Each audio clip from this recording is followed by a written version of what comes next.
se sont déroulés ce soir en commençant par un pathétique Montpellier-Caen. C'est le 17e qui reçoit le 18e. Et finalement, c'est peut-être le maintien en première division qui se joue ce soir au stade de la Mosson. Alors Caen n'a pas perdu et n'a pas encaissé le moindre but lors des 3 dernières journées de championnat. Oui, mais ces 3 matchs se sont joués à domicile, en Normandie et à l'extérieur. L'équipe de Pierre Mankowski est loin de faire le plein. 10 défaites déjà depuis le début de la saison et 6 buts seulement marqués en 14 rencontres. Montpellier-Caen avec Olivier Pron.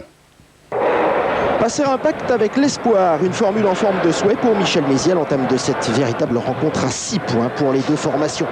Et ça démarre plutôt bien d'ailleurs pour les Montpelliérains. 10e minute, coup franc Bonicel pour Loré au second poteau. Dutreuil détourne les Sanchez surgit et marque. C'est le 5e but cette saison pour ce joueur formé au sein même du club Héroltec, comme 4 de ses coéquipiers sur la pelouse ce soir.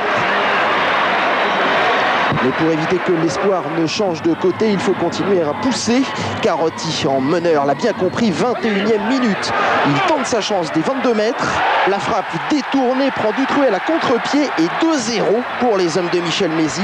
Grâce à ce véritable jeu de billard, on le constate au ralenti. La balle ricoche contre Divers, puis Rival, avant d'aller mourir dans la cage cannaise.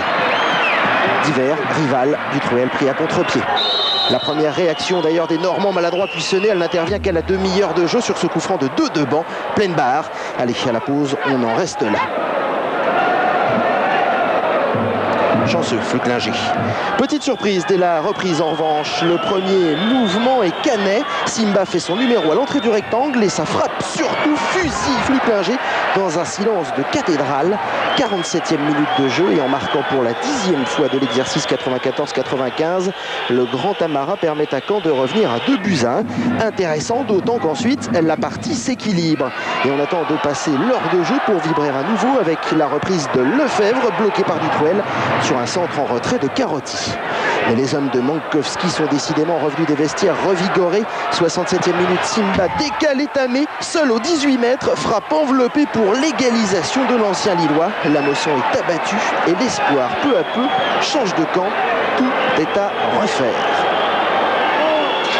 Et puisqu'il faut refaire, eh bien les Montpelliérains repartent en campagne et se déchaînent à l'image de Pavon rentré peu avant qui redonne l'avantage aux siens. On joue la 74e minute, le portier normand effacé.